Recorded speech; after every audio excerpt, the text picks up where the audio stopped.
Hello and welcome to another episode of All Politics is Local. I'm your host, John Tian. All Politics is Local is a production of the Greater Blackstone Valley Democrats. For more information about the Greater Blackstone Valley Dems, feel free to visit our website at www.gbvdems.org.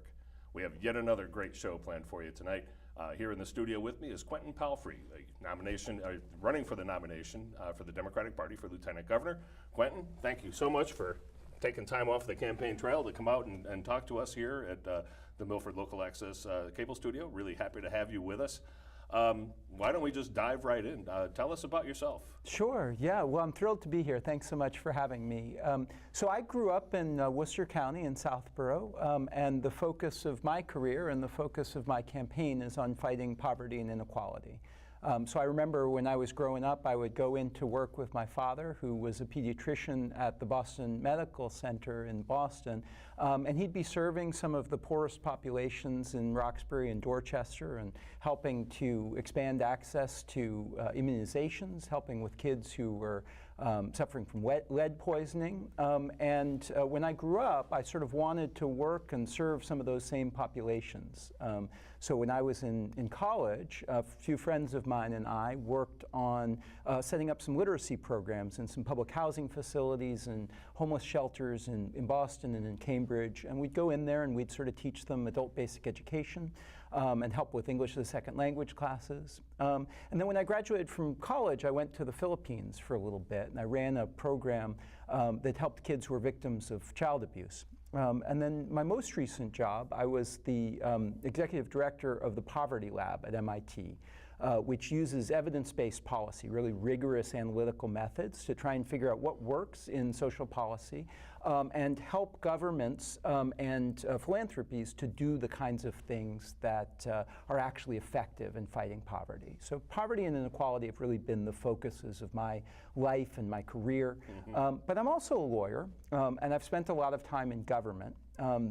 After law school, I found my way into the Attorney General's office. And in the Attorney General's office, I was working on healthcare issues, and I worked my way up to be the chief of the healthcare division. This was in the time, I don't know if you remember, when we were working on health reform, after that big piece of legislation was passed that formed a model for a lot of what happened later at the national level. And we were fighting the same kinds of fights that we're talking about now. How do you expand access? Right. How do you make sure that we improve quality? How do you rein in those costs? And we were the consumer voice in those conversations. So we were working with Healthcare for All and SEIU 1199 to make sure that consumers got a fair shake. But I've also worked on a lot of campaigns, and the piece of the campaign puzzle that I've always been interested in is fighting voter suppression. So we have the situation in this country, unfortunately, where we really have two different election systems. If you're wealthy, and you're white, often in the suburbs, you have a very easy time registering and voting. But it's a different story in a lot of communities of color. A lot of people who are non-native English speakers, younger people, often face real challenges, long lines, and sometimes, unfortunately, some laws that make it harder for people to register and vote. So this has kind of been my area of expertise in campaigns, and I've done it for a lot of years. And I remember in the 2004 election how a lot of folks in Ohio face these really long lines, Sure, in Cleveland and Columbus. Yeah, that was a mess in Ohio. A lot of precincts had very few voting machines. Not enough voting machines for the expected crowds and stuff like that. It was a real live mess. Yeah, it was a mess, and it was a real civil rights challenge because a lot of people in African American communities, in particular, really didn't have an opportunity to vote in the kind of way that we think in this kind of a country that people should be able to vote. And so I've worked on those sets of issues. I got to know President Obama pretty early in the primary in New Hampshire in 2006 and 2007, and as he was sort of gearing up. And I saw in him some of the same sets of things that I think that a lot of us came to see in him, just sort of a really transformational leader. And I started to kind of follow him around. I went to a bunch of different states working on these voter protection issues, and I found my way into Ohio. And Ohio was sort of, as you remember, really one of the sort of central focal points of that campaign. Yes. Yeah. And part of my job was to make sure that those lines and those challenges that people had faced weren't going to be an obstacle either for those communities or for our campaign. And so we ran a really robust voter protection effort. We put more than 4,000 lawyers in the field, which was was the largest voter protection effort that we'd ever run before in a state. And we were involved in litigation, both at the Supreme Court and the Ohio Supreme Court, and through a bunch of different things. And of course, obviously, to get out the vote effort and great candidate, we were able to win Ohio and win the presidency. And as a result, and after that, I was able to go in as a political appointee into that administration, which was really the honor of my life. Sure. We worked first. I was first in the Commerce Department. And then I worked my way into the White House, where I was senior advisor for jobs and competitiveness. Wow. And as you may remember, at that time, we were clawing our way out of the worst recession since the Great Depression. Yeah. And so a lot of our focus was on those economic issues. But we also, we were very focused on the idea that inequality is one of the great sort of policy challenges of our time. And I think that was how President Obama saw it. And so we were really very focused on trying to build an economy that works for everyone, where if you worked hard and you sort of did your part, that you could get ahead. And I think that we've seen over the course of many decades, and unfortunately a lot of bad policies, have created a real advantage for people who own stocks, for Wall Street, for large corporations, at the expense of working people. And so we're really working hard to try and reverse those trends. And you look at the tax bill that just got passed in Washington. That is unbelievable in the breadth and scope of what they're doing for people, like you just said, people who own stocks, people who already have a leg up and don't need all this extra break that they're getting. And that's at the expense of so many, what I would call common folk, people who are working blue-collar jobs. I think that's absolutely right, and I think it's a very clear distinction between the economic policies of the Obama administration and the economic policies of the Trump administration. It's been very frustrating to see sort of this change in approach and undermining a lot of the work that we were doing.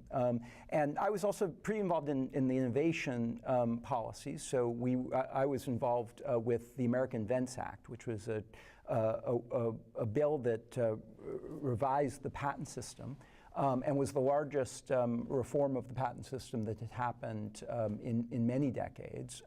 And it was my honor to be the sort of lead on that in the White House at a time when it got over the finish line. I got to work, I got to brief the president. I got to work very closely with senior officials in the patent office and in the Commerce Department, and to actually see that over the finish line was a real pleasure. Sure. And it was also just an honor to be part of a generation of people who I think came to sort of political awareness around the Obama administration. A lot of people who were very involved in sort of the same mission, and we sort of had a generation of people. And my kids, grew up in and around the White House, and that was very special for them. No kidding. Yeah. I have 3 kids. My son Drew is 8, and my daughter Serena is 6. I now have an 8-month-old named Max. Wow. And so, they were able to go to parties at the White House and see the Oval Office and meet the President and the First Lady. So it was a really magical time for us. Sure.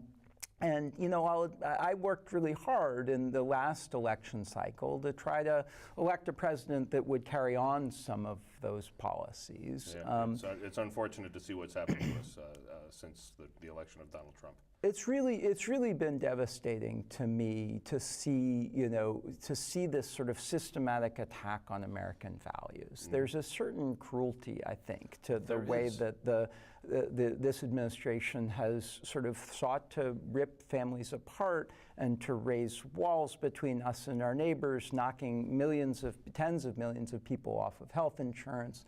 And there's also this sort of attack, I think, on basic fundamental norms of our democracy. So there's this attack on truth, and there's this attack on science, and on the free press, and on the Constitution. And on voting rights. Look at what's going on with that voting commission that they got. I just heard on NPR on the way over here, somebody had sued the electronic privacy, EPIC was their initials, electronic privacy something. But they had sued on behalf of voters, saying that the data requests that this voting commission is putting out are an unconstitutional breach of voter privacy. And they got their case got thrown out of court because they aren't voters, is what they said. You're not representing a voter. Yeah, I mean, I think it's outrageous. They're sort of weaponizing these lies about voter fraud in order to raise barriers to registering and voting. And this commission, I think you're absolutely right. I think it's a scam. Yeah. And I think it's led by this man Kobach, along with Vice President Pence, who has a record of really voter suppressive activity. And you know, I do think that some of their requests are overly broad and create real problems for privacy and also problems for cybersecurity, to be honest. Yeah, absolutely. So, you know, and I do think that they are sort of systematically trying to dismantle a lot of what we were able to accomplish in the Obama administration. That's been really hard to watch. And I think a lot of us have emotionally processed this in different ways. I mean, I think that the first way that a lot of us processed this was sort of hoping that there'd be some kind of a pivot or some kind of moderation, or maybe that, you know, a set of moderates, either at the national level or at the state level, would kind of restrain, you know, the worst instincts of the administration. And I think we've seen pretty quickly that they're going to sort of double down on every divisive tactic and every, you know, sort of attack on our basic principles.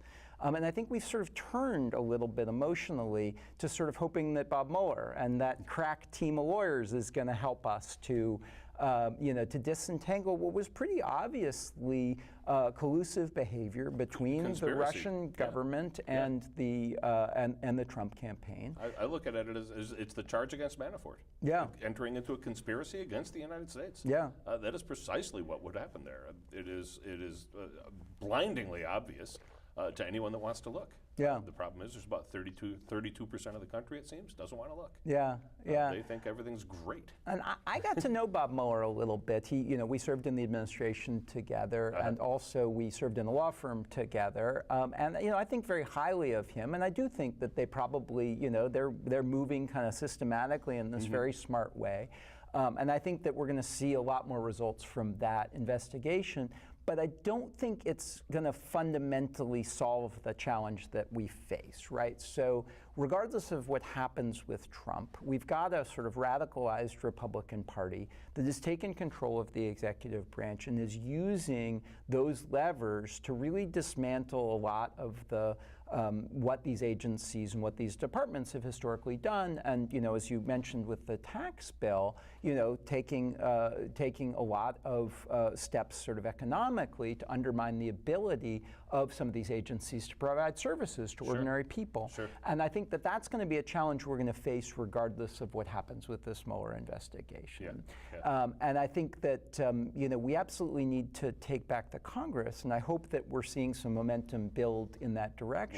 Well, they were saying that in order to take back the Senate, the Democrats needed to get Arizona and Nevada and an act of God. Right. And Doug Jones got elected, so there's your act of God. Yeah, we may get the act of God, but I mean the problem with sort of looking to the Congress to solve some of these challenges is that a lot of what Congress is going to be able to do is going to be defund. So we probably wouldn't have seen the tax bill pass last week if we'd had a couple more seats. And you know, you'd be able to push back on things like Graham Cassidy. Maybe you'd be able to push back on some of the nominations. It's absolutely essential. But I still feel like the states have a particularly important role to play right now, because I think that we can't look to Washington, even to the extent that we have over the last few years, to solve the problems that ordinary people face.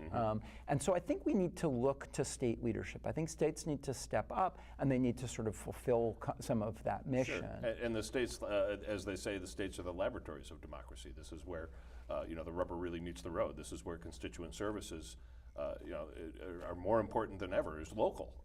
One thing that really bugs me about voting patterns in this country, people vote in the presidential years. They turn out to vote. 70% of the voters will come out and vote in a presidential year. I was looking at some voter data today.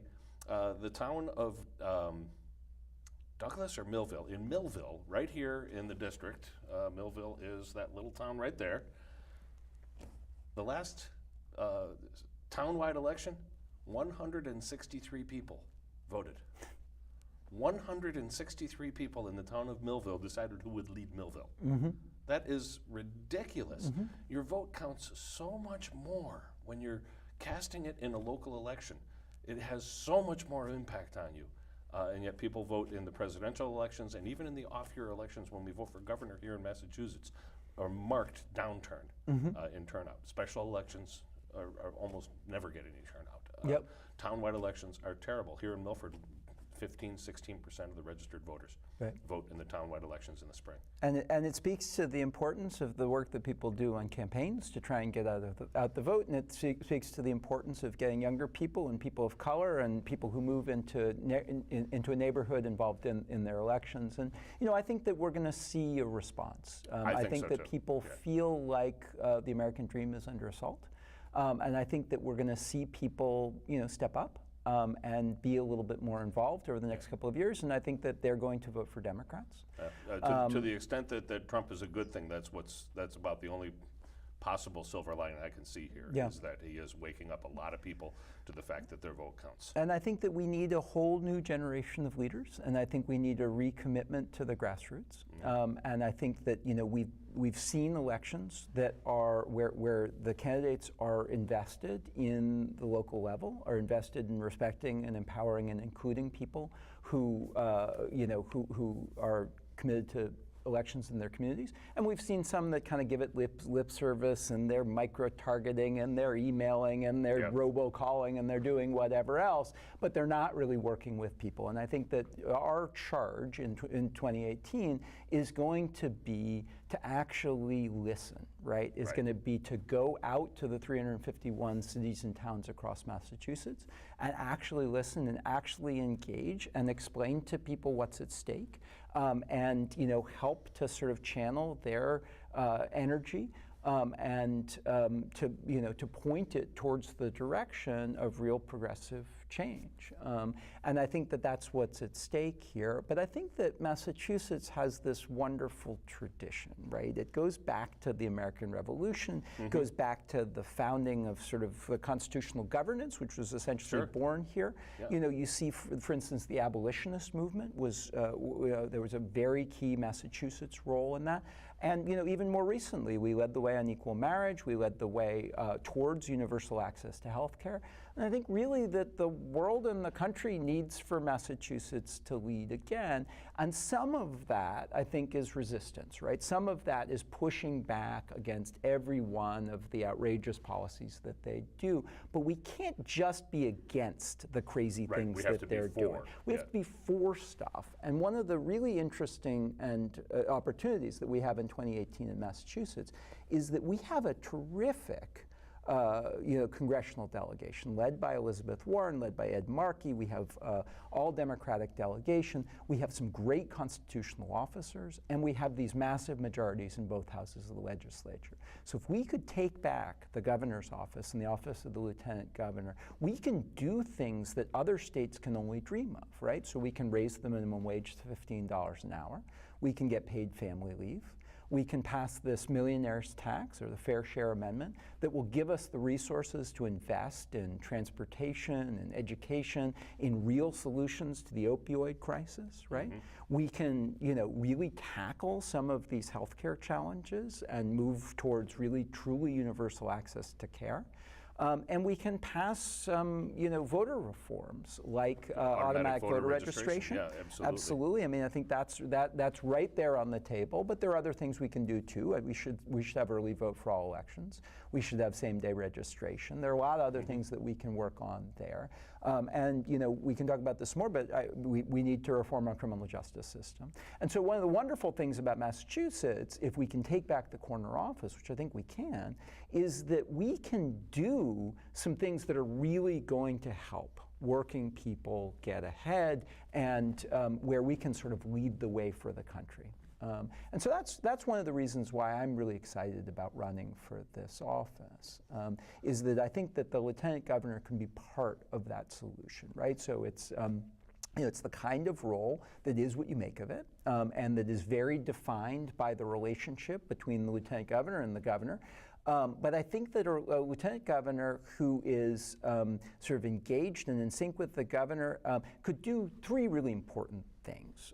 One of them is that the lieutenant governor is often the bridge between the governor's office and cities and towns. And cities and towns are where the issues that really matter to people happen. So it's where housing or education or transportation or opioids, a lot of these issues, they're really local issues, right? And the lieutenant governor, is traditionally the person who sort of goes back and forth between the states, between the state level policies and some of these local issues. And I really like to sort of dig in. So we've already, in this campaign, we've traveled to more than 55 towns in the last 3 months. And we're getting out across all of the state senate districts and really seeing this wonderful Commonwealth, in part because it's the right way to campaign, but in part because that's the kind of lieutenant governor I want to be, who sort of understands local issues, has these relationships. And so I think there's a relationship between the kind of grassroots campaigning that I want to do and the kind of lieutenant governor I want to be. And I think that's an important role. I think a second important role is that we live in a time when the federal government is truly and fundamentally broken. And I think that the lieutenant governor could really be a bridge between the state and Washington, right? So I've worked in the White House, I've worked in the Commerce Department, I worked for a member of Congress, and I've learned a thing or two about how you interact with the federal government. And this is defense, right? This is a time when those are going to mostly be difficult interactions, but we still have a Medicaid waiver. We're going to be dealing with block grants. We're going to be dealing with ICE, sort of picking on our cities and raiding our communities. Sure. And those relationships are going to be really important. I think it would be really helpful to have a lieutenant governor who kind of understands how Washington works and can navigate those traps. And then the last thing I want to mention is that the lieutenant governor has a role on the governor's council, right? And the governor's council is this unique entity within Massachusetts that approves judges. And I'm a lawyer who cares a lot about civil rights. And I think that the lieutenant governor's role on the governor's council could be a terrific platform for talking about criminal justice reform and for thinking about some of the ways in which we can fix a broken system. So we imprison too many people for too long for doing too little. And race has way too much to do with who ends up in the criminal justice system. And I want to use the platform of the lieutenant governor's office, and in particular the sort of interface with the governor's council, as an opportunity to really sort of think about some of those issues. So we see some good progress going on Beacon Hill right now. I really applaud what the Senate and the House are trying to do, and I hope we can get something over the finish line. I hope the governor will consider that and will sign it, and we can move forward on some of those important reforms. But even with the issues that have been discussed and look like they're percolating in the on Beacon Hill, there's going to be a lot more to do. And let me mention a couple things that I'd like to do a little bit more of. One is bail reform. So one of the parts of our system that really works badly for poor people is that a lot of the people who are in our criminal justice system who are incarcerated are actually there before they've been adjudicated on the merits. And if you are wealthier, you often will have an opportunity to leave pending the resolution of your matter. And if you're poor, you often end up incarcerated, and that gives you really bad choices, right? Often your family is in a difficult situation as a result of that. They're losing your income and they're losing your presence. Yeah. And a lot of times that's going to have that's going to lead to some pressure to take a plea. And also, a lot of the services that we give to people for mental health care, for substance use disorder, aren't as easy to administer and aren't administered in as fulsome a way to people who have not been adjudicated on the merits. And so you often will have people who have very severe challenges, who are often living in poverty. That's why they can't afford bail, who are incarcerated, before they've been, before their case has been adjudicated. And that's a system that we really need to give some serious thought to reforming. And I also think we need some serious thought also to reentry, right? To what people need when they're leaving incarceration, when they're getting another shot at. Sure. So I see the old "you've paid your debt to society, now what?" Yeah, right? yeah, and I think that it's very hard to look at issues of cyclical poverty without also sort of thinking about some of these other areas: criminal justice reform, housing, education, jobs, because it's a very complicated set of problems, and the solutions are also pretty complicated. But we can start on them, and I think criminal justice reform is a really important one. Wow. So we've actually gotten a half hour into the show, and we haven't even talked about how my viewers can find out more about your campaign, perhaps volunteer for it or make a donation. You must have a website. You must have a presence on social media. Yes, thank you for asking. So we're at quentinpalfrey.com, all one word, and we also have a Twitter handle, which is QPALFREY, and we're on Facebook at facebook.com/QPalfrey. And as I said, we're trying to run a really robust grassroots campaign with a volunteer organization all across the state. We'd love for people to get involved in our campaign. There are caucuses coming up in February. There's the convention in June, and then we're going to run a statewide primary across the summer. And then, if I'm fortunate enough to win the nomination, we'll join up with the top of the ticket, and we'll be looking to win the governorship. So there are lots of opportunities to get involved in the campaign, and of course, we also need resources to run a campaign. You can also contribute through the website, QuentinPalfrey.com. So you must be on Act Blue, et cetera. We're on Act Blue as well, and so you can link. You can click through on QuentinPalfrey.com to our Act Blue site. Okay, terrific. So we brushed on a couple of things, but let's do a little bit of a deeper dive into the inequality and poverty. That seems to be really the thrust of your campaign, or the central issue to your campaign. Let's talk a little bit more about that and how you would hope to address the issues that we're seeing with massive income inequality in the United States right now. Sure, yeah, and we started to touch on this. I mean, I do think that we've had a series of policies over a number of decades, mostly led by Republicans, that have had the effect of making it easier to make money when you're in Wall Street, you're involved in a large corporation, if your family has a lot of money, and have made it harder for working people to get ahead. And so one of the main themes of my campaign is going to be to try and broaden out that economic prosperity. And some of that is fighting to increase the minimum wage. Some of that is paid family leave. But some of that is investing in the underlying infrastructure that we need to build an economy that works for everyone. So we need a transportation system that helps people to get to work and to school. We need an education system that works for everyone. We need to invest in pre-K education. We need to make sure that all of our K through 12 schools are succeeding. We have a great system on the whole, but there are a lot of schools that struggle.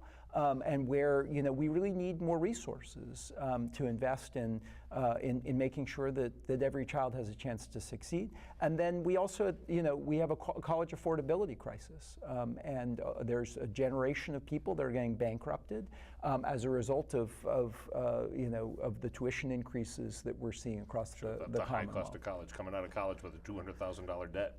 Absolutely, absolutely. And I think that it is really hard for working families to get ahead. And the same is true across the economy. economy. You know, if you're involved in an industry that's in transition, and you need, you know, to have access to services that allow you to learn a new set of skills or to get access to new benefits, we really need to have your back, and we want to do more. There's people talk about the mismatch between the skills that are needed in the economy and the skills that are being taught, and you know, we need to make sure that we can actually help people to get access. When we woo large corporations to come to Massachusetts, we need to make sure that there's strings attached, that those big corporations, we want those jobs, we want you know, we want them to invest in our economy, but we also want to make sure that they're keeping an eye on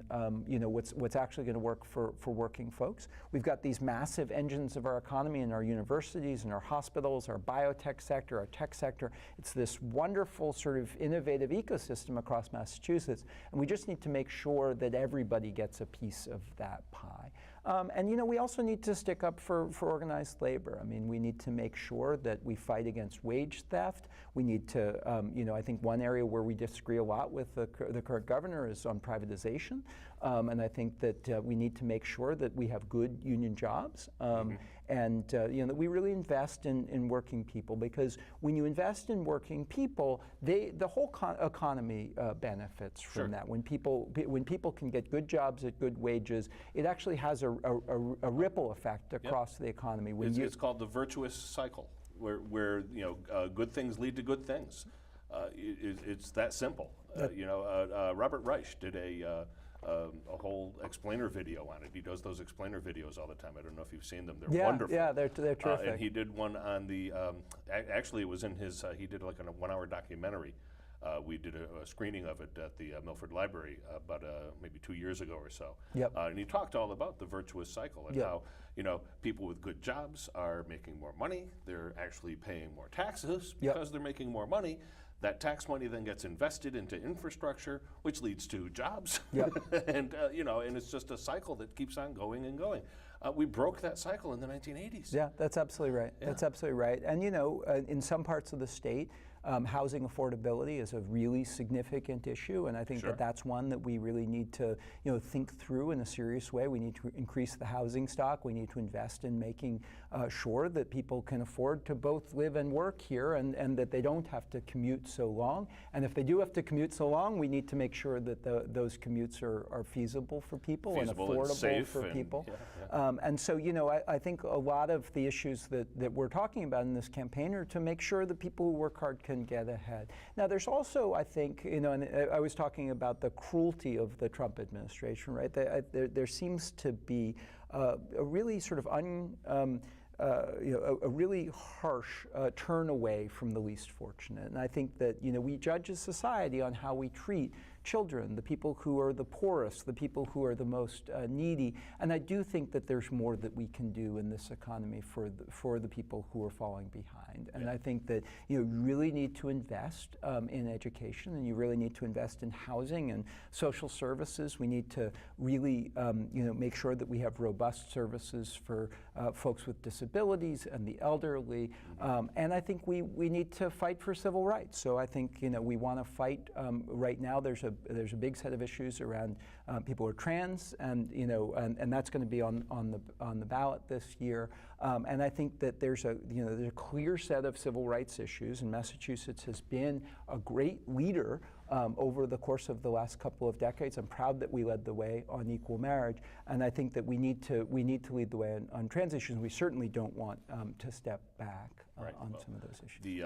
Our license plates here in Massachusetts say "Spirit of America" on them. And they say that for a reason.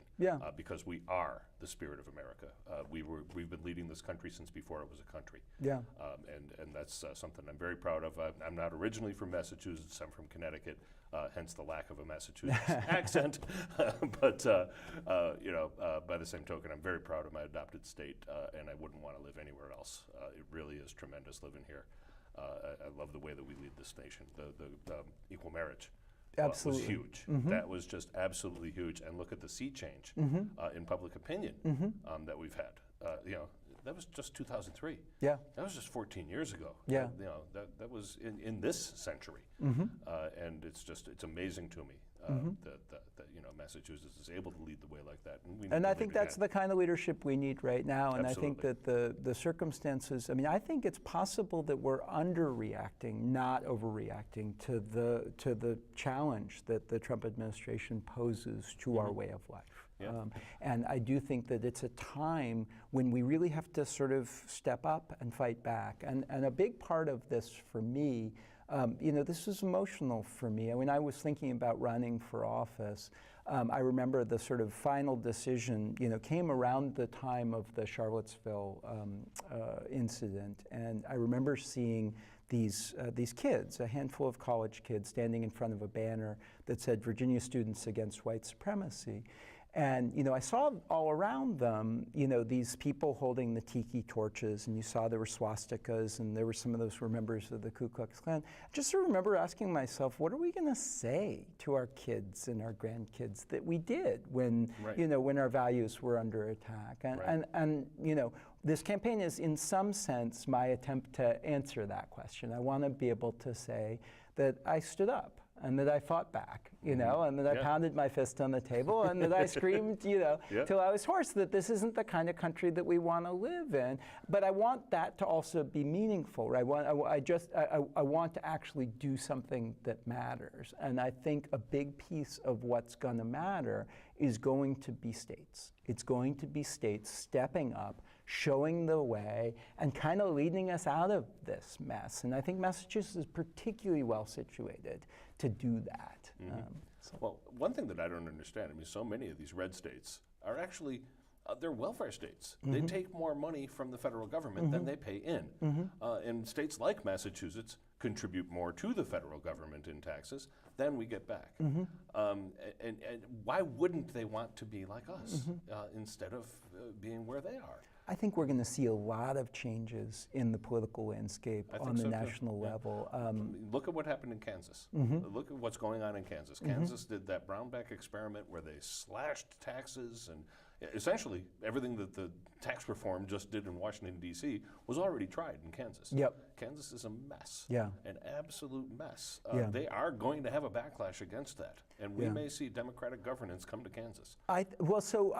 This is a very scary time, and it's hard to look at what's happened in politics over the last 12 months and not be really alarmed, or 14 months. But I'm really optimistic about the future, and I think that part of the reason for that is if you look at the way that young people are voting, if you look at the ways that the demographics of some of these states are changing, and if you look at sort of a generation of people stepping up to be involved in politics, I'm not looking to national leadership to pull us out of this crisis. I'm looking to the grassroots, and I think that what's actually going to pull us out of this mess is going to be young people. It's going to be people of color. It's going to be women. It's going to be people stepping up and saying enough is enough. And I think it's also going to be a new generation of candidates. And one of the things that's been really exciting to me coming out of the Obama administration and being a first-time candidate is watching some of the other alums of President Obama's administration sort of taking his call. He said, look, he said we have these calls with the alumni every once in a while, and he said, look, if you're mad, pick up a clipboard and go out there and run for office. And a lot of my friends are doing that. And so I have a friend who's running for Attorney General in Colorado. I have a friend who's running for governor in Maryland. I have a few friends who are running for Congress, a few who are running for Assembly. And I really think that that's really what's going to get us out of this mess. The Republicans did this in a very smart way in the early 90s, or maybe even further back than that, where they contested every local race, and they built up a farm system, and they built up a generation of candidates. And this is not going to be a quick fix. We're not getting out of this easily. It's going to be 25 years of work. Because it's not just the White House. We lost the House, the Senate, the governorships, the state legislatures, the courts. And so in order for us to get out of this, we need to be thinking in a very long-term way, and we need to be investing in the grassroots, and we need to not write off red states or even think in this kind of red and blue way or red and blue parts of Massachusetts. I think that the lesson of Alabama and the lesson of a lot of what we've seen recently is that you invest everywhere, right? And you commit everywhere, and you put good candidates out there, and you give them a shot, and you give them some support, and you know, and you sort of let the chips fall where they may. Exactly. But you know, we don't need to sort of, you know, be mealy-mouthed, and we don't need to apologize, and we also don't need to write, and we cannot write off places because they're unwinnable or they're too red or whatever. What I think we need to do is we need to invest in candidates and put them out there and support them, and then and I think that we're going to see a lot of great surprising results. I think that's especially true in 2018. So when I started looking at this race, a lot of people told me, look, it's not winnable. Don't do it, or do it, but kind of the reason you should do it is to kind of get your name out there. You're not really playing to win. It's a good warm-up. Be ready for 2022, yeah, right? And you know, I think that the people are starting to sing a different tune, because I think that they're partially beginning to realize that we can win, right? That there's a blue wave coming. And the Democrats in Massachusetts, when we get organized and when we focus on a race, we can really, you know, we're going to be successful. And I'm feeling a lot of energy out there for the statewide campaign. And I really think that once we turn the page into 2018, people are going to really like what they see, and that we're going to have the better arguments, and that we're going to have a really successful campaign. Well, here in Massachusetts, we also have Elizabeth Warren up in 2018, and she is energizing. She's a terrific senator. I have a long history with Senator Warren. So she was my contracts professor at Harvard Law School. And I don't know if you ever saw The Paper Chase or read 1L. Yes. Yeah. So you know, these teachers who, you know, sort of really push you and are asking you hard questions. So she was all, you know, I was a big fan of hers even at the time, but she terrified me. And you know, she would call on me, and you know, if I wasn't ready, you know.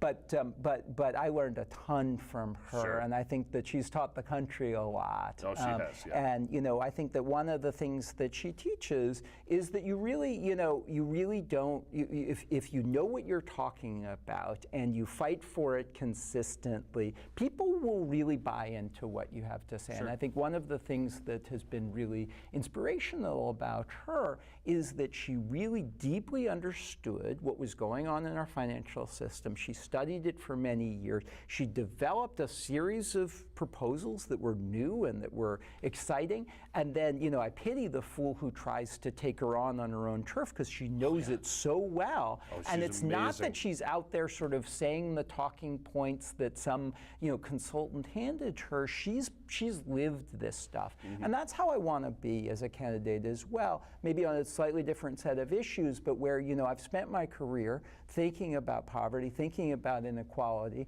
and you know, I've developed some of my thinking over a long period of time. And so you hope, right, that if you just sort of do what you believe in and you talk about what you know best, that will sort of shine through. So she's taught me a lot. She is really tremendous. Back when she was first considering a run for Senate, she hadn't even decided yet whether to run. She held a rally, not a rally, but she held kind of a meet and greet kind of thing at Framingham State. And I got there early, and I went and I grabbed a bumper sticker down facing the stage. On the right-hand side was a table with bumper stickers and stuff. And so I went over and I talked to those folks, and I grabbed a bumper sticker. And I sat in the front row, but off to the side where the bumper sticker table was. And when she came out on stage, she held up her phone, and she said, "Everybody hold up your phones." And she took a picture. By that time, the stadium was full. There was easily 600 people in there, standing room only. That picture went viral. And had I just moved over a little bit, I'd finished. That's funny. That's funny. But when you see something like that, you know, some people said to me, well, you know, we had a number of people running in that election. We had Seti Warren was running in that election. Bob Massey was running in that election. Marisa DeFranco was running. Herb Robertson was running. There's a number of people who were already running. When she entered the field, it cleared the field. Everybody dropped out except Marisa DeFranco. But somebody told me at one point, well, you know, I don't think that the Washington elites should be foisting someone on us like Elizabeth Warren. And I pointed to that meeting. I said, you know, before she was even running for the office, She filled an auditorium with 600 people, standing room only. Yeah. I said, Washington elites wish Right. they had that kind of star power. Right. They wish they could do something like that. She's energizing. Yeah, and there's certain candidates, the first time you see them, you just realize that there's something special and there's something different. That's certainly how I felt about Barack Obama, in small rooms in New Hampshire early in that primary. But you know, we've had some great candidates. We've been very blessed recently. Elizabeth Warren, we've had Maura Healey, we've had DeVal Patrick, we've had, Catherine Clark and Joe Kennedy. We've been really lucky in Massachusetts, and I think we have that kind of leadership. Well, look at all of our constitutional officers that the Democrats hold. Suzanne Bump. Absolutely. She's tremendous. Yeah. She's been on my show. I've had her on my show. We've been very lucky, and I think that we need a governor and a lieutenant governor who work with that team, right, and are part of that same, and who want to lead, right, and want to lead Massachusetts in a progressive direction. One thing that scares me about the upcoming battles that we're going to have, the upcoming fights that we're going to have, is the voter suppression, because that's one of the ways that the Republicans have figured out it's the only way they're going to stay in power, given the demographics that they're seeing and the way that millennials are voting right now. About 2/3 of millennials are saying they'll never vote for a Republican.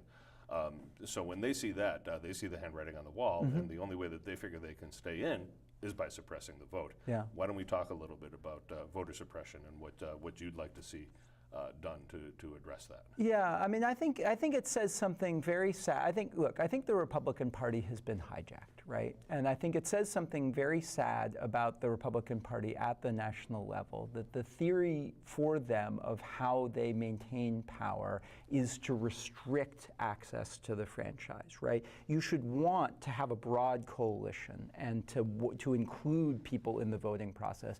And when your theory of how you're going to win is that you're going to make it harder for people of color, for younger people, for people who move, for people who don't have access to resources to vote, that says something very bad about the message that you have. And it's not just voter suppression, it's also gerrymandering, it's also our totally messed up campaign finance system, and it's, there's a large set of challenges to our democracy that make people feel like our electoral system is not actually representing the will of the voter. And I think that one of the sort of fundamental things we need is we need to win back the voters' confidence that this is a system that reflects our populace. So how do we get there?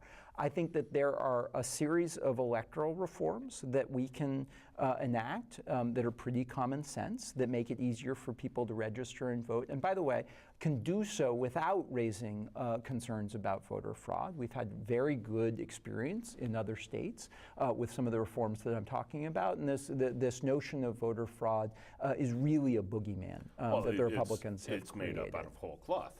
3 million people cast illegal ballots in the 2016 election, and yet somehow the Democrats got these 3 million extra votes and didn't get the 80,000 where they counted. Right.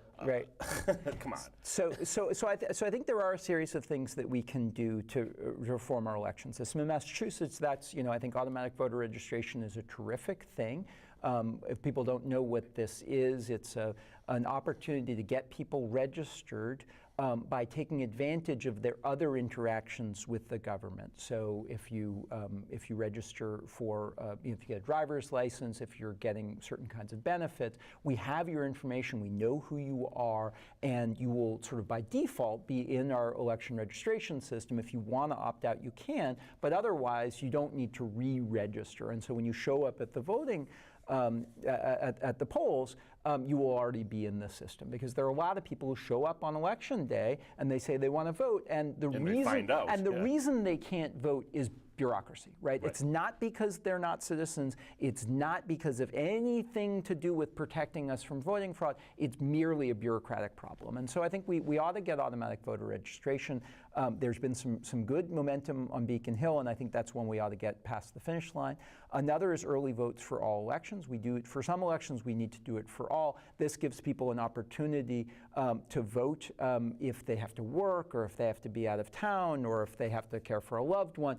You shouldn't have to make an excuse. If we can get your vote through a city clerk or a town clerk earlier, you should be able to do that. That's worked very well elsewhere. It's worked very well for some elections. And then same-day registration is another variant of the same idea that I was talking about, which is that, you know, if you show up on election day and you're not on the voter rolls, but you are an eligible voter, we should have the opportunity to register you right there on the spot and then take your vote. And I think there are other things we can experiment with as well. We've had some good experience with voting by mail in some other states, and that's been carried off without a hitch. Oregon and I think we has vote by mail. They love it out there. Yeah. So I think there are other things that we can do. We have to be careful about some of the cybersecurity challenges with moving the electoral system into the 21st century, but there's certainly ways in which we could probably utilize technology more. So I think we should be thinking about those kinds of reforms. Secondly, we need to do something about gerrymandering, right? This is a major problem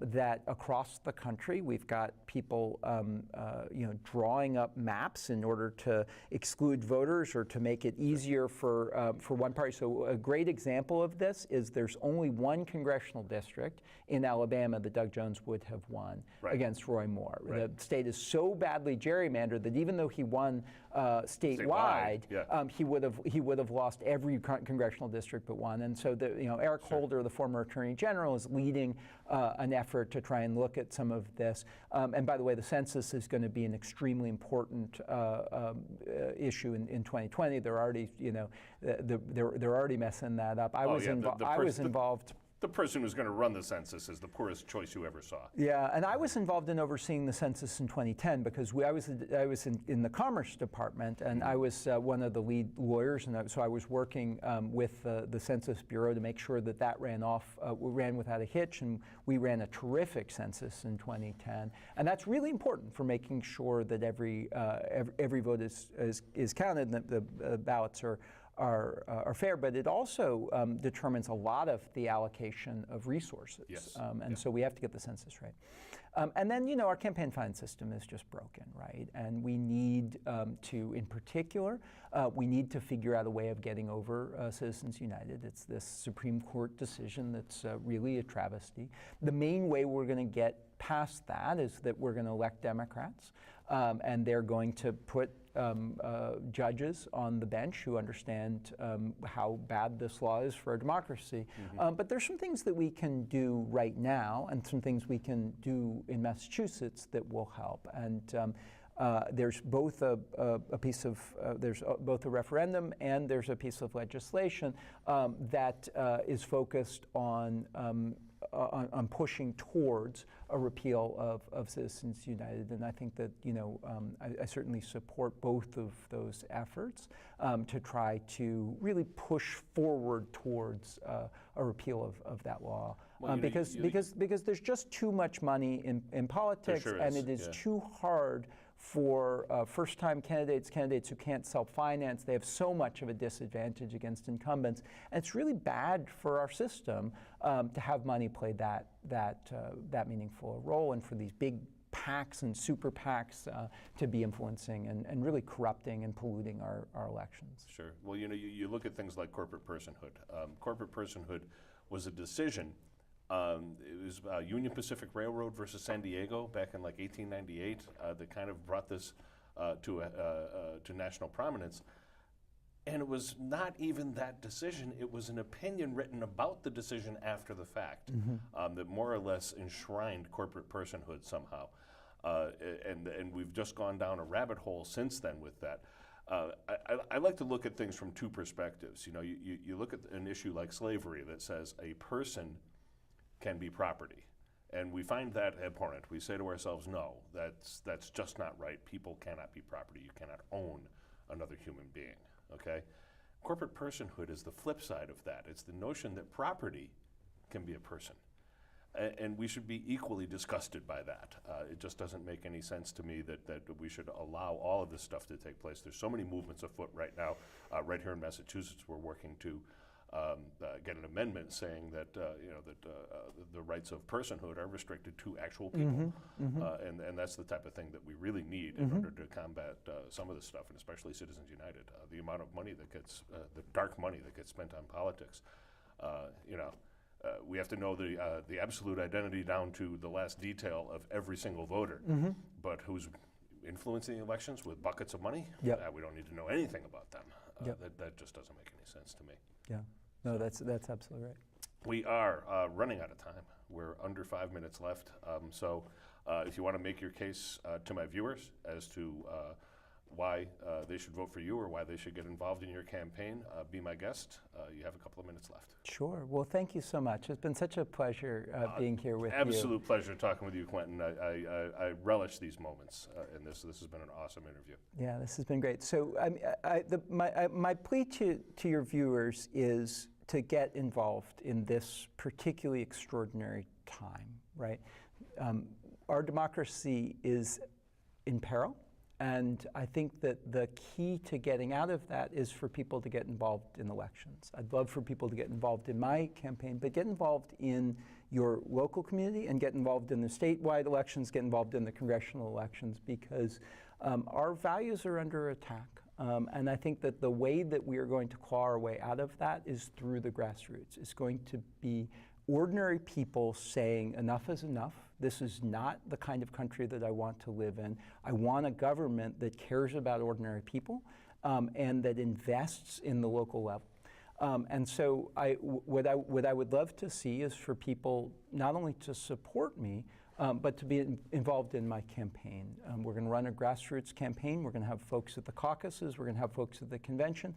And I'd love for people to come out and volunteer with us and volunteer with Elizabeth Warren and volunteer for some of these ballot campaigns and really have their voices heard. Because if this kind of an attack on our values isn't enough for people to get engaged, I don't know what's going to be.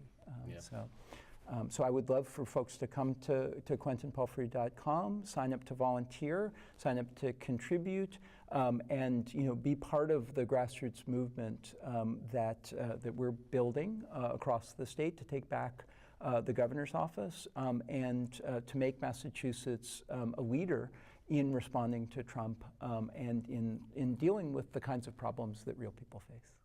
Okay. So we do have a couple of minutes left. Is there anything else that you'd like to discuss? We do have 2 minutes left.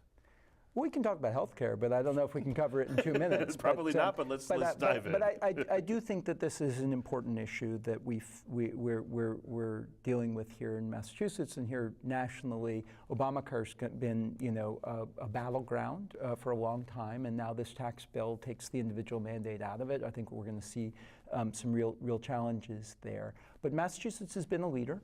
We were a leader a decade ago in moving towards universal access to care. And I think we can be a leader again. We see the sort of cost curve growing, or the costs growing, and I think that that's going to erode some of the gains that we've made in access.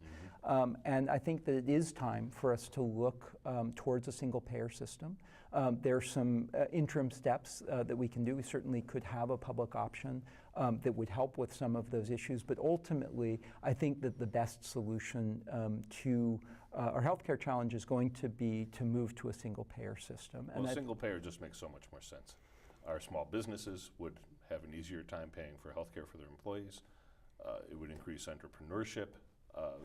There's so many large businesses even would benefit. There's just so many good things, and people would have access to preventative care, which can prevent a lot of the chronic illness that costs so much money. Absolutely. We could see just multiple benefits across the board. And one of the biggest problems with the way that our system is structured right now is that we pay more than other countries that get much better results. Right.